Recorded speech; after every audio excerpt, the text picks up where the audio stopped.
Okay, so Tulsi Gabbard just obliterated Trump on Twitter, okay? And she gave him a good old dressing down, and boy, that was a wonderful sight to see. So after this oil attack in Saudi Arabia by Houthi rebels, Trump is basically giving Saudi Arabia a carte blanche, like just take our military, do whatever you want, just tell us who it was and we'll bomb the crap out of them for you, all right? But Tulsi Gabbard is having none of it. So here's what Trump said. Saudi Arabia oil supply was attacked. There is reason to believe that we know the culprit, are locked and loaded, depending on verification, but are waiting to hear from the kingdom as to who they believe was the cause of this attack and under what terms we should proceed. And then Tulsi Gabbard tells him, Trump awaits instructions from his Saudi masters. Having our country act as Saudi Arabia's bitch is not America first. Bro. She just shitted on you. Okay? Tulsi just shitted on you. That was beautiful. That was absolutely beautiful. Okay, so for those of you who don't know, Tulsi Gabbard is an amazing woman. Okay? She is a congresswoman from Hawaii. She has served 2 tours in Iraq. She's a veteran. She's a major in the National Guard. And right now, she's running for president. Okay? For me, I think she's the best candidate after Bernie Sanders. Although I'd be fine with both of them. But she's an amazing woman. She supports Medicare for all. She's a progressive. She's anti-war. So even though she served 2 tours in Iraq, she's still anti-war. Matter of fact, she is probably the only anti-war candidate in the Democratic field, which should tell you why the DNC screwed her out of the last debate. She met the donor threshold, she met the polling threshold, but all of a sudden the DNC decided not to, look at the polls where she met the requirements. And so therefore she was disqualified, even though she met the requirements, and she did not appear on the last debate on CNN. Because, Tulsi is not pushing the regular corporatist mainstream media narrative that, we should just go and bomb every single country with brown people in it. Okay, she's not giving you that establishment narrative. She's not here to serve the military-industrial complex. She's anti-war. She's seen the cost of war. She's been there. And so this is why she's calling out Trump. She's telling him basically, you're not going to use my brothers and sisters in uniform for another fucking war. It's not happening, okay? Especially not when you're doing the bidding of Saudi Arabia, which is a fucking Islamist theocracy dictatorship that's committing genocide in Yemen right now. Because this is what they're not going to tell you on CNN and MSNBC and the corporate media. They tell you, these Houthi rebels attacked the oil fields in Saudi Arabia. Well, why the fuck did they attack them? Because Saudi Arabia has been committing genocide in Yemen for 3 years. There's an unbelievable humanitarian crisis going on right now in Yemen, okay? They have the biggest cholera outbreak in history. 1.2 million people have cholera. This is unfathomable. This is madness. I can't even begin to explain the toll that this has had on the civilian population. This is literally genocide. They go and they bomb fishing villages and schools and hospitals and kill innocent civilians. And who's giving them these weapons? Us.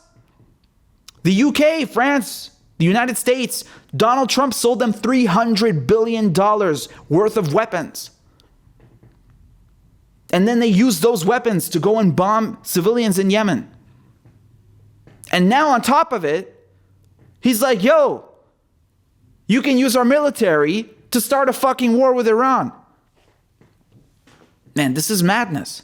Because here's the deal, man. Whether Iran backed those Houthi rebels and helped them, hit the oil fields, we can't know for sure. But Saudi Arabia is always going to blame them. Because if they could, they will blame Iran for the extinction of dinosaurs. Okay, Saudi Arabia hates Iran. They will look for any excuse to drag the United States into a war to help them or fight it for them.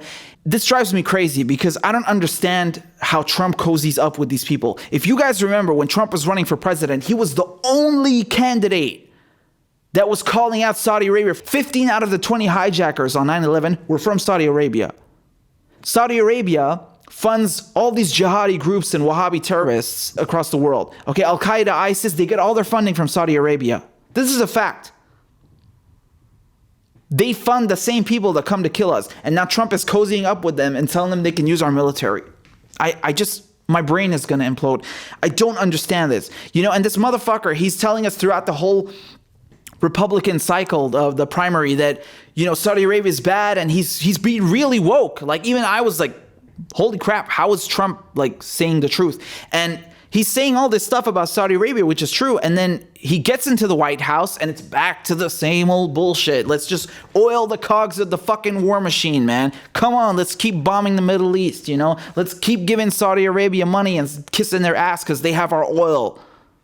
And the funny thing is, there's this tweet from 2014. You can't make this shit up. Saudi Arabia should fight their own wars, which they won't, or pay us an absolute fortune to protect them and their great trillion-dollar wealth. Just remember this, guys. Every time Trump says some bullshit, there's a tweet from X years ago where he says the complete opposite thing. Always. This is a rule. All right? I'm telling you. Always. He says one thing in 2014 under Obama, and then he says a completely different thing in 2019 when he's in charge. I can't believe this. Like I told you, he was saying like stuff that's correct about them. And then as soon as he's in the office, he's kissing their ass because they have our oil and he wants to make money for his friends in the military-industrial complex. Okay? Trump is currying favor so he can run for re-election. This is basically what it boils down to. So there you go. But Tulsi Gabbard is having none of this. Okay? She made another video too where she's like, yo, we're not your prostitutes and you're not our pimp. Stop trying to pimp out our military, my brothers and sisters in arms, for your bullshit.